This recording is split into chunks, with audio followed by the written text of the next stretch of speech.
I sold my last car. Yup, you heard me right, guys.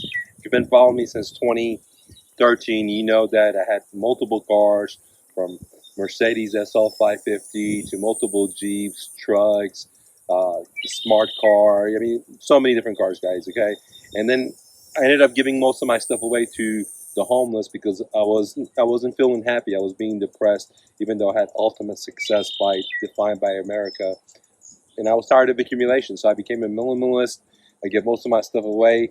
And back in 2016, I sold my SL 550 and I bought an electrical car, and I'd already sold all my other cars, my motorcycles, my ATVs.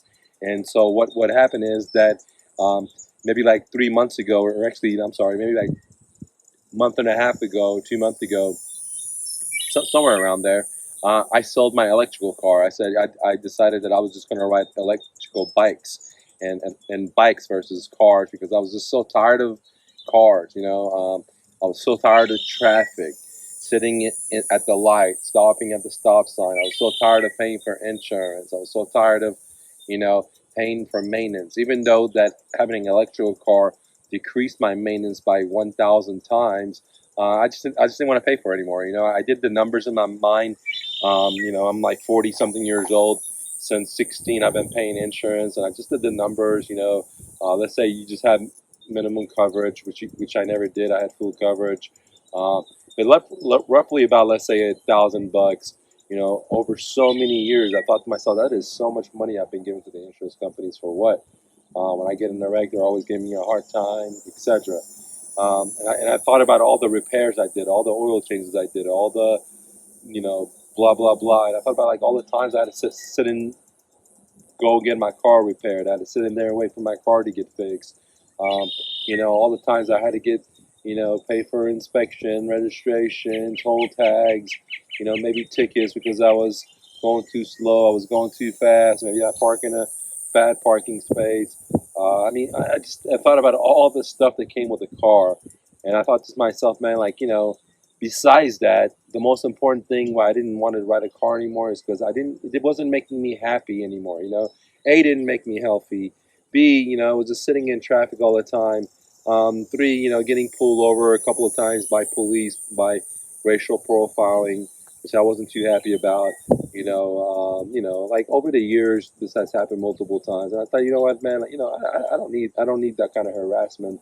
I don't need to be paying all this, have own a car because it just makes the man rich. The insurance companies, car, the car manufacturers, the park guys, the tire guys, the inspectors, the registration, all these people, right?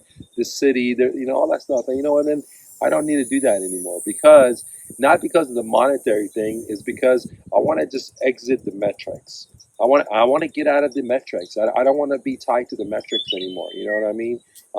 And I realize that what's going on in the world politics, that we may be facing $100 a gallon gas. We may be facing no gas at your pump, and I wanted to be ahead of the curve because normally I'm ahead of the curve about a couple of years.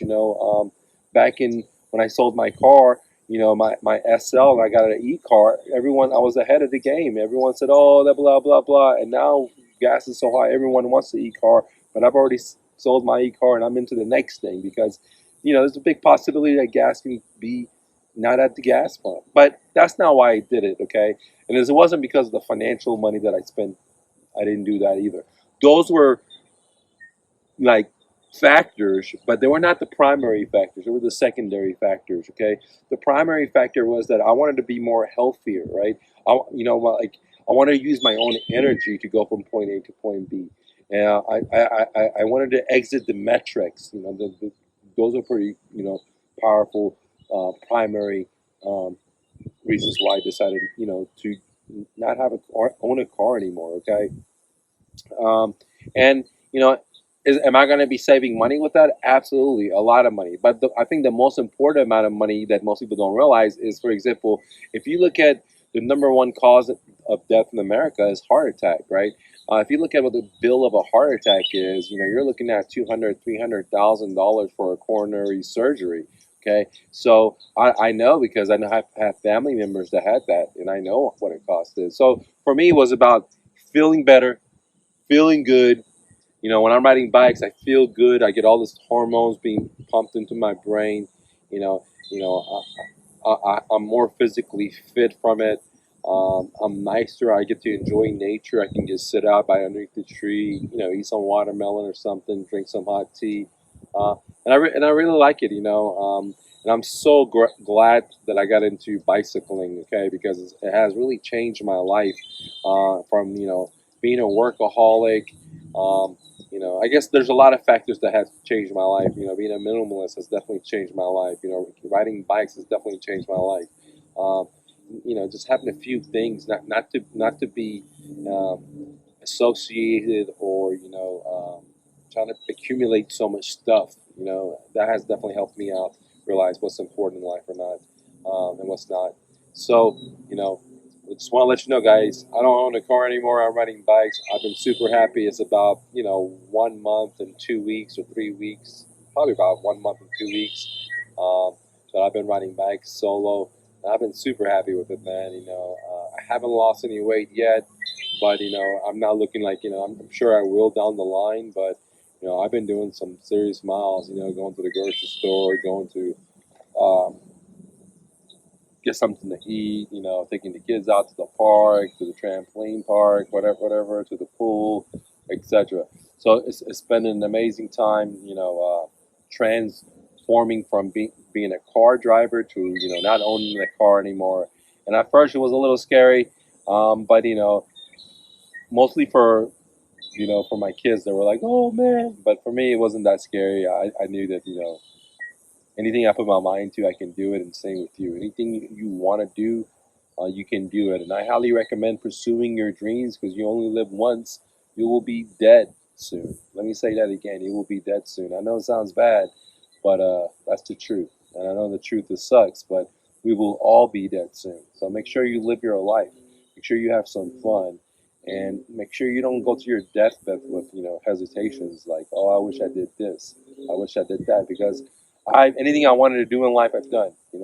I couldn't speak. I got an F in speech. I'm a YouTuber.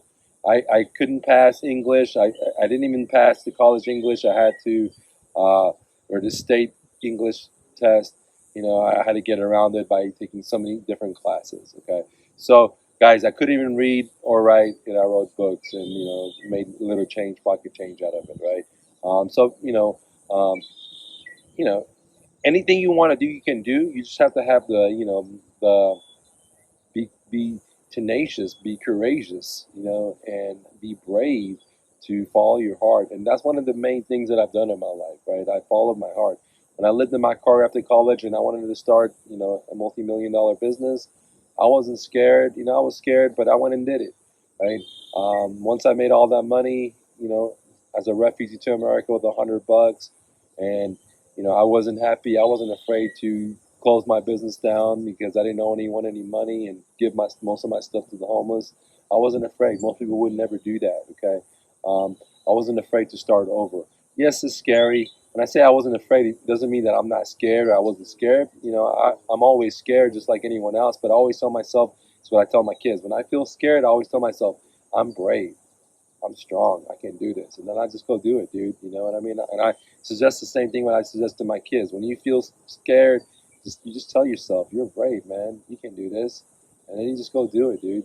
And that's how I roll, and that's why I do what I do, because I want you to be your dreams. I don't want you to be scared. It is a scary world out here if you let it to be scary. But I believe in you. Always remember, you're braver than you believe, stronger than you seem, smarter than you think, and twice as beautiful as you ever imagined, Romy. Thank you so much for liking, subscribing, and leaving a comment. Peace.